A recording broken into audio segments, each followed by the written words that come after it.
le cadre de la mise en œuvre du programme d'appui à l'égalité des genres, pour la phase numéro 1 du programme, 4 modules ont été retenus. En effet, le gros défi auquel seront confrontés nos bénéficiaires en tant que femmes leaders engagées dans la politique est celui de la conciliation de la vie familiale, de la vie politique et de la vie professionnelle. Ce que nous voulons c'est qu'elle soit une véritable militante au sein de leur parti politique. Notre souhait est que nous puissions, dans les années, revoir parmi celles que nous avons rencontrées aujourd'hui des femmes leaders qui puissent participer effectivement à des instances de prise de décision. C'est important que nous qui sommes un peu en avant, que nous puissions les condamner, que nous puissions leur montrer le chemin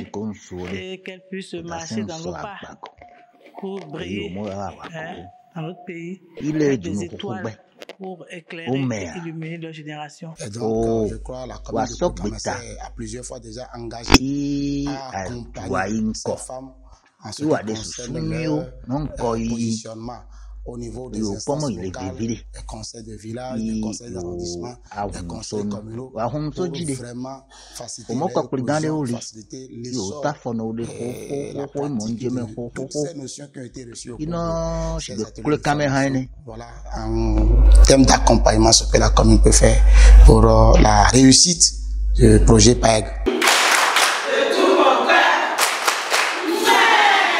Donc je rassure les organisateurs de cet atelier que désormais nous sommes leur cordon ombilical là, au niveau de nos différentes congrégations religieuses. Et nous allons les accompagner parce que cela tu as ça pour le télécom dans de toute la population. Donc en tant qu'éclaireur,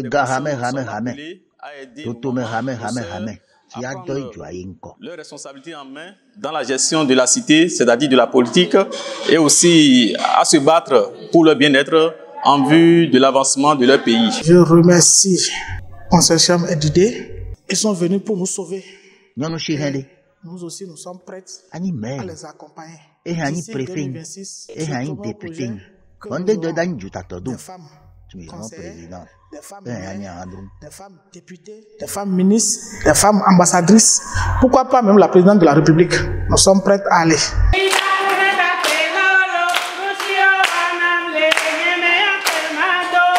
Ici, nous sommes là, juste comme porte-parole de leur mari. Je suis très ravi.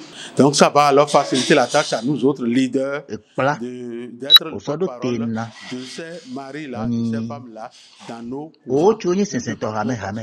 Nous allons leur demander maintenant de faciliter la tâche à la femme pour qu'elle soit autonome. L'initiative de ce consortium est la bienvenue. Elle contribuera davantage à renforcer les partis politiques en termes de l'animation de vie de ces partis politiques. Vous savez, la présence féminine essaie de booster évidemment les partis politiques. Et donc, on ne peut qu'encourager cette initiative. J'apprécie la qualité du travail qui est fait. J'apprécie la qualité des femmes qui sont ici. J'apprécie le dévouement des formateurs, des encadreurs. Et je leur dis bon courage. Je leur souhaite de travailler avec beaucoup d'abnégation, beaucoup plus d'engagement. Et je souhaite que leurs époux, leurs enfants, leurs frères, leur famille et la famille de leur mari les accompagnent. Et quant à nous, autorités communales, notre soutien Minyamo Kokuligan Savalu Tochandi. Oh, Sogbita. Imosusuno Chuso Gadeo. Yo le Kutini. Nikoda Mitohui. Tue le Kamio Tomewa. Omo yo le Te Janjang Yakwedo. Yo Tue Don de Kyobo. Into me fera Semadondo Gio. Yo Totomemo Consortium Edidé. Omo yo Gio. Ono yo fonyo no sa no meri. Ekwe koto kunve tave ti aden cheri. Akoyo adari nínú shiwo ano me. Nous sommes en train de recevoir les cours théoriques à la pratique sur le terrain.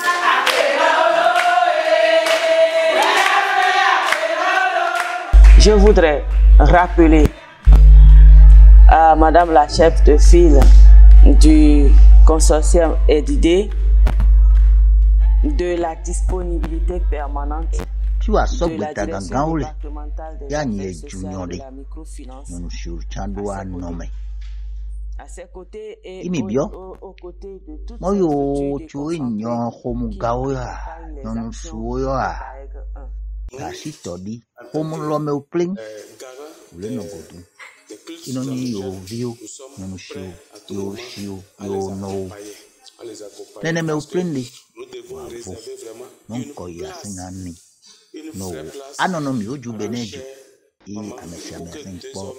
elle puisse avoir de la place aussi dans la politique pour que désormais elle puisse avoir des mots à dire en public.